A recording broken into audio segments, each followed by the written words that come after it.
The sun had barely crested the rolling hills of Willow Creek when it happened. A sharp, VY size kick landed square in Emily's side. The force show VY-ing her against the weathered oak of our barn wall. Her hand flew to her swollen belly. Her face contorted in pain as she fought to stay upright. For a split second, my world tilted. My VY sound blurred. Not from the morning mist, but from raw, disbelieved VY-ing fury. I lunged to steady her, my mind reeling. Someone had just attacked my pregnant wife on our own land. The woman responsible stood there, unapologetic, her shrill voice cutting through the crisp air. It was Margaret, our neighbor with her immaculate pixie cut and a clipboard she wielded like a weapon. I'd seen her before, storming over to lecture us about our unsightly goats. But this was a new level of madness. The serene morning, filled with the soft bleats of our Nubian goats and the golden light spilling into the barn, had twisted into a nightmare in the blink of an eye. My heart pounded, adrenaline flooding my veins. I wanted to drag Emily away from this lunatic, to scream at Margaret to get off our property, but shock glued my boots to the dirt. Emily's shallow breaths snapped me back. She was hurting badly. Just an hour ago, everything had been perfect. I'd slipped out of bed at dawn, Leah VYing Emily to rest, and headed to the barn to check on her herd. She was 5 months pregnant, but stubborn as ever, insisting on helping with chores. She'd join me soon after, tossing fresh straw and cooing at our goats, their bells jingling as they milled around the corral. Our farm, a sprawling patch of green I'd inherited from my folks, was our sanctuary. I'd spent years as a county deputy, so the quiet of Willow Creek was a godsend. No city chaos, just rolling fields and the hum of nature. Never did I imagine a neighbor would bring VY Olents to our doorstep. Margaret, though, fancied herself the queen of some imaginary homeowners association, despite our land being zoned agricultural, far outside her reach. She'd shown up before, whining about our goats' smell or the barn's unapproved red paint. But this morning, she'd crossed a line no one could ignore. Emily clutched her ribs, her eyes wide with shock and anger. "Why would she do this?" she whispered, her voice trembling. I eased her onto a hay bale, my hands shaking as I checked if she was steady. Our baby was all I could think about. Margaret stood a few paces away, arms crossed, her face a mask of defiance. No remorse, just a sneer, as if we were the ones in the wrong. She barked about community standards and waved a glossy sheet of paper her so-called HOA rules. My voice finally broke free, quivering with rage. "Get away from my wife now." She rolled her eyes, stepping closer, as if my words were a challenge. This woman, dripping with entitlement, thought she could bully us into dismantling our life, maybe force us to paint the barn beige or ditch our goats entirely. I didn't know her endgame, but I knew she'd gone too far when she kicked my pregnant wife. Emily tried to stand, leaning on the hay bale, her face etched with pain, but her spirit unbroken. "I'm okay," she insisted, though her wince said otherwise. Margaret, fueled by some twisted nerve, kept VYing her paper, claiming she spoke for a neighborhood compliance board. I told her, for the 100th time, that our land wasn't under her jurisdiction. She didn't listen or didn't care. When one of our goats, Daisy, a gentle black and white Nubian, trotted over, curious about the noise, Margaret recoiled. "Filthy animals," she hissed, accusing Daisy of spreading disease. I almost laughed at the absurdity, but my anger held firm. "Step back," I warned, my voice low, "or you're endangering my wife again." She ignored me, ranting about property values and our non-compliance. My old deputy training kicked insta-calm, de-escalate, but the image of Emily stumbling, her hand on her belly, shredded my restraint. "You're trespassing," I said, pointing to the barn door. "Leave, or I'm calling the sheriff." That only made her bolder. She thrust her rules at me like they were a court order. I was reaching for my phone when Clara, our neighbor and a retired paramedic, appeared at the barn entrance, her brow furrowed. She'd heard the shouting. "What's going on?" she demanded. Margaret spun, jabbing her paper at Clara and spewing nonsense about code violations. Clara ignored her, rushing to Emily's side when she saw her hunched over. I grabbed my phone from a nearby shelf and dialed the sheriff's office, my words clipped. My pregnant wife was just kicked by a trespasser claiming HOA authority. We need help now. The dispatcher's voice tightened, promising a deputy ASAP. In the background, Margaret was still yelling, telling Clara to butt out. Her obsession with control was under VY, angst hurt someone, and still thought she was in charge. Emily winced, trying to stand, her hand pressed to her side. The baby's safety was everything. I told Clara to get her outside for fresh air. As they shuffled toward the barn door, a few goats trailed them, their curiosity piqued. Margaret froze, her eyes wild, as if the goats were a pack of wolves. "They're attacking me," she shrieked, claiming we'd trained them to target intruders. It was ridiculous. Daisy just blinked, her ears twitching, but Margaret's fear was a lit fuse.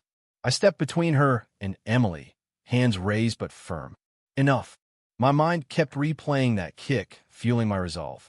Clara settled Emily on a bench outside, her face pale, her breath shallow. I stayed in the barn, keeping Margaret at bay until help arrived.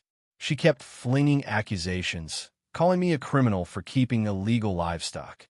Our goats were registered, our land zoned properly, but to her, anything outside her VY town of suburbia was a crime. She whipped out her phone, filming Clara and yelling about an assault on her. The situation was spiraling into a circus. A siren wailed in the distance, and relief hit me like a wave. Margaret glanced around, as if weighing whether to bolt or dig in.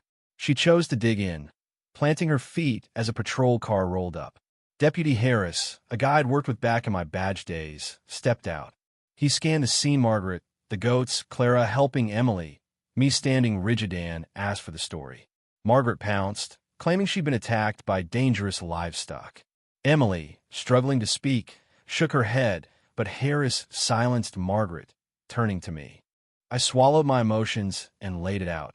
Margaret trespassed, confronted Emily, and kicked HOA pregnant woman. Clara backed me up, her voice shaking with worry. Margaret interrupted, insisting she was defending herself from diseased goats and HOA violations. Harris raised an eyebrow. He knew Willow Creek's zoning laws. "You got proof this land exempt?" he asked me. I nodded. Our deed and zoning papers were in the house, but before I could fetch them, something stole the show. One of our younger goats, Tinker, wandered behind Margaret, sniffing the glossy paper she still clutched. She was so busy ranting she didn't notice until Tinker's nose brushed the edge. Margaret screamed, spinning around, accusing Tinker of destroying her property. Harris sighed, asking her to calm down. Then Tinker, drawn by the paper's crinkle, gave it a playful nibble.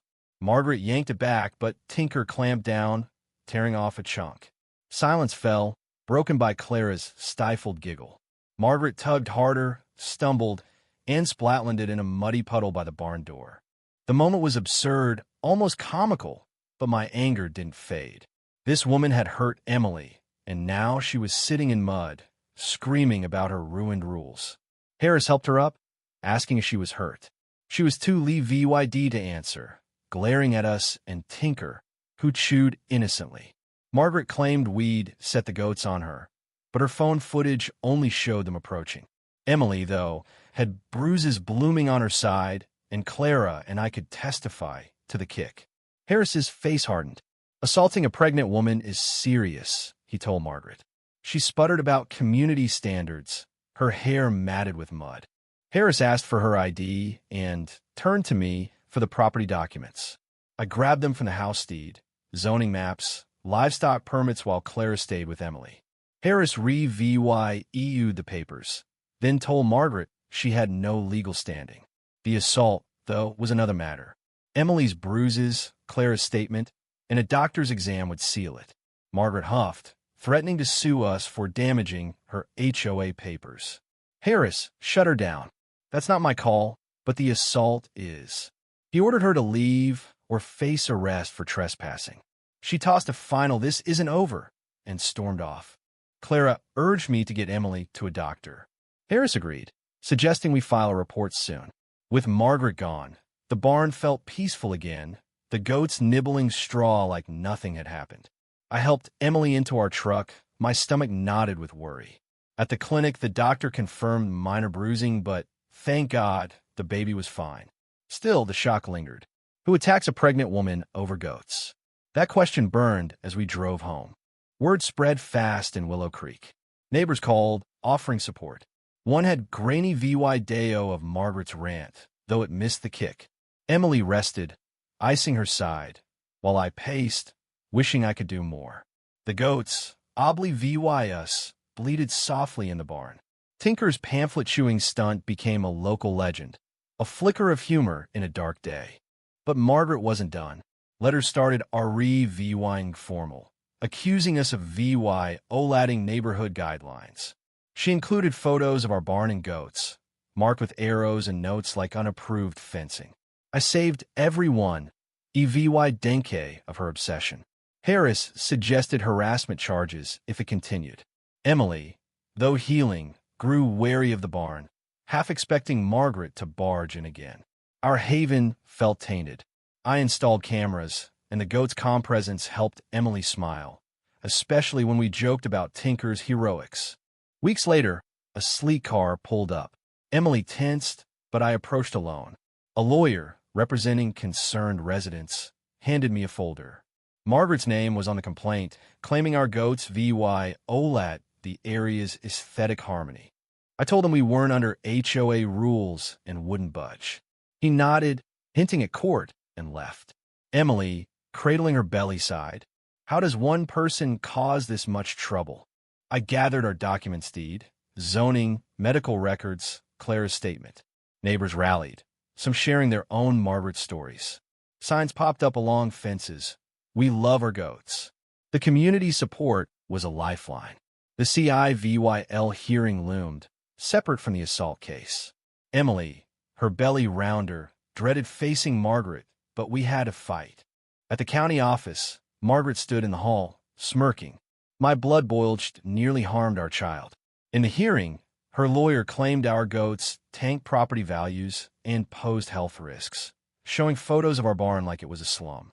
Emily, hands shaking, explained our land's agricultural history, predating any HOA. I presented our documents and mentioned the assault, showing Emily's bruised photos and the doctor's note. The room went quiet. Margaret mumbled about a setup, but her defense was flimsino-proof. No jurisdiction, just ego. The panel deliberated. A week later, they ruled in our favor. No HOA authority, no livestock removal, no fines. They flagged Margaret's assault for concern. Emily laughed shakily, relief washing over us. The assault case moved forward, with Margaret facing misdemeanor battery charges. She took a plea deal, likely to avoid a trial exposing her shame. Then, she vanished. Her house went up for sale, and a sold sign appeared. Willow Creek exhaled. Emily's confidence returned. She sang to the goats at dusk, her voice soft, the baby kicking in rhythm. Neighbors dropped by with pies and fence-painting offers, joking about Tinker's document inspection skills. When Margaret's MOVYing truck left, we watched from afar. She glanced our way, maybe with regret, then drove off. Our farm was ours again. As Emily's due date neared, we built a nursery, dreaming of our child meeting the goats. The camera stayed up, but fear faded. One evening, watching the sunset, Emily admitted the ordeal had tested her, but we'd grown stronger. Tinker, still eyeing anything crinkly, became a symbol of resilience. Margaret's attack left a mark, but it also showed us what we could withstand together. Now, here's where you come in. Was Margaret just a bully, or did she genuinely believe she was protecting her neighborhood? Should we have pressed harder for justice, or was her public humiliation enough? And what about Tinker's legendary true heroic, or just a hungry goat? Drop your thoughts below, hit that like button if this story gripped you, and subscribe for more tales of life, drama, and unexpected heroes. Let's keep this conversation going.